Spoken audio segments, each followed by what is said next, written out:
that in terms of scoring goals? Well, we can always be pleased with it on one side of the scoring column. You know, the defense is doing very, very well. Our goalkeeping is fantastic. Amber was wonderful all weekend long, really, and especially on Sunday. And then to turn around and have the result in terms of getting off of a 3-game slide was a big moment for us, because it's always hard to break a losing streak, and just breaking it with a tie, we'll take it.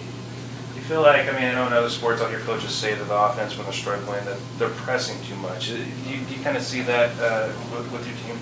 You know, there's a lot of weight. There's a lot of stress on the girls. You know, the girls, they want to score goals. They're working very hard. They're in the opportunities to do that. But they feel the pressure. They feel the stress. And that's what we're trying to do. We're trying to relieve the stress from them, to let them know that, you know what, we're not going to get scored on. So when you have your chances, take a deep breath and put it away. And it's very, very close. It's very close. How is it discouraging when you have, you know, you come away with a double overtime, you know, scoreless, then a couple losses that were, you know, 1-0, that, hey, if we had just scored a goal or 2 goals, then it would have been a win. How, I mean, after you please have the defense playing, but at the same time, discouraging from the offense and the outcome. The final result, of course, isn't there yet.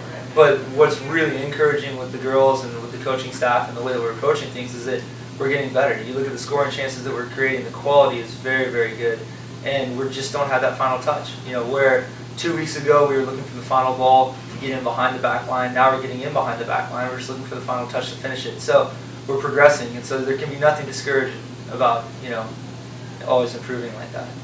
Preparing to be on the road for a while, you won't be home until November, but how do you kind of, I mean, I know it's one match at a time, but at the same time, kind of looking where, hey, we're going to be on the road for the next couple weeks. Yeah, you know, just making sure the girls are hydrated properly, eating properly, sleeping properly, getting their homework done on time, you know, getting ahead of time, proctoring exams on the road, all the things that go into that.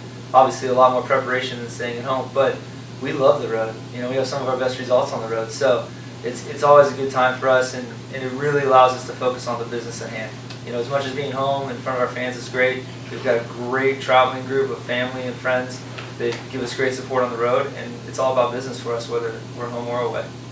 If you talk about San Bernardino and your opponent, your first opponent coming up this week, have you been able to watch video and just kind of know a little bit about that? A little bit, you know. They play a 4-3-3. They're fast. They're athletic. They can finish.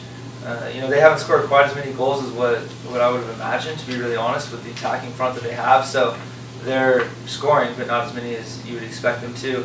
But they're good. I mean, they're number 25 in the country, and now we have another opportunity to go up against another great team and show everybody what we got to do. So it's going to be very exciting. I know the girls are excited about it. We're excited about it as a staff. And any time that you face a great team, it's a challenge. And so far, this year, we've really rose to that occasion. So we should do it again. Coach, I know you've had a tough time scoring the last 3 games, but this last game I saw a lot more movement on the ball, especially in the attacking zone. So what type of improvements did you see, especially this last game against Monterey Bay, where, again, you were able to move that ball around a lot more? Well, you know, to be honest, we made a couple adjustments tactically, just in the way that we play our central midfield player. And in that player, you know, we moved Colette up top, which gave us a little bit more ball retention than what we had before. Maddie Payne, a young freshman in the middle, has been playing fantastic. Our outside backs are getting forward like crazy. And there's a real desire to score goals. There's a real desire from the girls to want to win games. And you look at the game, especially on Sunday, where in the past maybe we find a way to try and lose that game. You say, oh, you know what, okay, we lost another one, that's what Humboldt does. Well, not anymore, because on Sunday, sure, we result 0-0, but we resulted 0-0 going forward. You know, really, really challenging the opposition and doing a great job of that.